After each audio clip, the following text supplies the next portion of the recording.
Bonjour et bienvenue. L'histoire de la psychologie, c'est une aventure assez incroyable.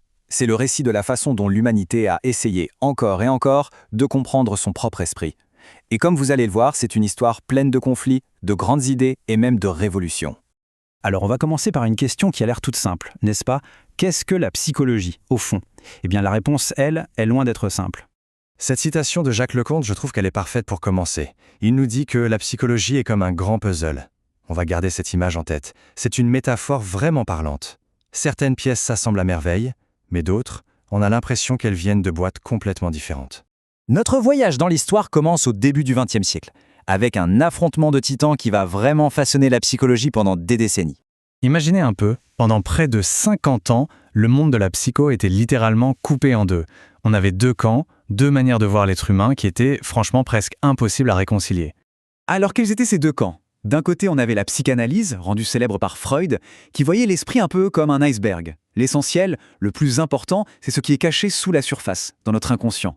Et de l'autre côté, le comportementalisme. Pour eux, c'était tout le contraire. L'esprit, une boîte noire, impossible à ouvrir. La seule chose qui comptait, la seule chose qu'on pouvait étudier scientifiquement, c'était ce qu'on voyait, le comportement. Deux mondes, vraiment. Le mot est bien choisi, abyssal. Il n'y avait pour ainsi dire aucun pont possible entre ces deux visions de l'humain. Soit on s'intéressait aux profondeurs de l'inconscient, soit on observait le comportement de manière très factuelle. Mais les deux en même temps, impensable. Mais vous vous en doutez, dans une histoire comme celle-ci, il y a toujours une rébellion qui se prépare. L'esprit n'allait pas accepter de rester enfermé dans sa boîte noire éternellement. Petit à petit, une forme d'insatisfaction a commencé à grandir. De plus en plus de psychologues trouvaient que ces deux grands courants étaient bien trop simplistes. L'être humain est-il vraiment juste un jouet de ses pulsions cachées ou une simple machine qui réagit à son environnement? Ça paraissait un peu court. Et c'est là qu'est apparue ce qu'on a appelé une troisième force, la psychologie humaniste. Elle a complètement changé la donne en disant que l'humain, au fond, ce qui le motive, c'est une quête de sens, un désir de grandir et de s'épanouir. Une vision beaucoup plus positive en somme. C'était déjà un grand pas, mais la grande révolution, elle, se tramait ailleurs. Elle allait s'attaquer directement au cœur du problème, cette fameuse boîte noire du comportementalisme. Il était temps de l'ouvrir. Et là voilà, cette révolution, la révolution cognitive. Ce mouvement a été un véritable séisme.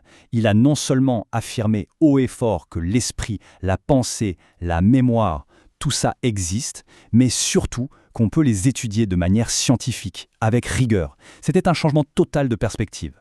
Et attention, ce n'est pas juste une belle histoire qu'on se raconte. L'impact de ce tournant a été mesuré très concrètement. Et les chiffres, eux, ne mentent pas. Regardez bien ce tableau.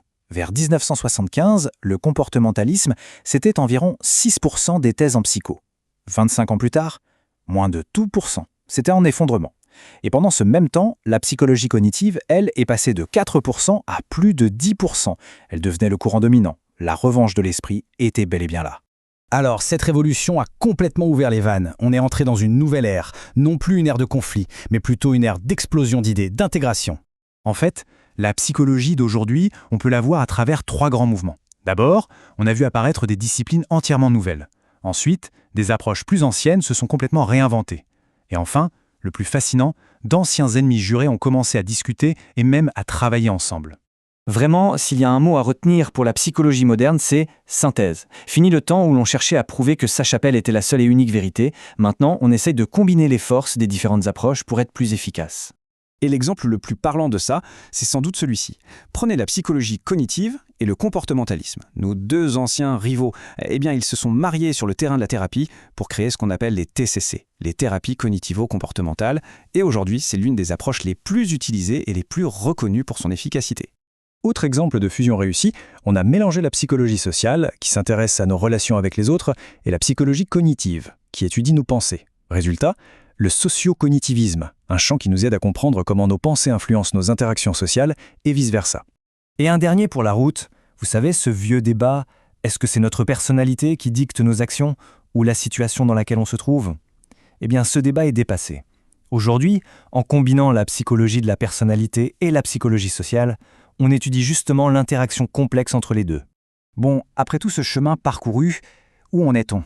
À quoi ressemble notre fameux puzzle de la psychologie à l'heure actuelle?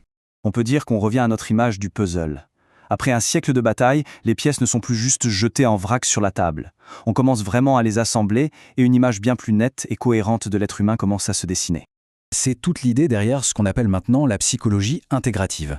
L'objectif, c'est de piocher dans toutes ces connaissances accumulées, en neurosciences, en psychanalyse, en cognitivisme, pour construire une vision globale de l'humain. On admet enfin qu'une personne c'est un tout, des émotions, des pensées, des comportements, un corps, le tout dans un contexte social et culturel. Voilà le point central aujourd'hui. La guerre des théories est, pour l'essentiel, terminée. Le but du jeu a changé. Il ne s'agit plus de gagner, mais de comprendre comment chaque pièce du puzzle, chaque théorie, peut nous apporter un éclairage unique sur la complexité de l'esprit humain. Et on va finir avec cette phrase de l'auteur lui-même, qui est pleine de sagesse. Si la psychologie a pu changer aussi radicalement en seulement un siècle, qui peut dire ce qu'elle sera demain? Le puzzle n'est clairement pas fini. Et c'est sans doute ça qui rend cette aventure aussi passionnante. Merci d'avoir suivi cette analyse.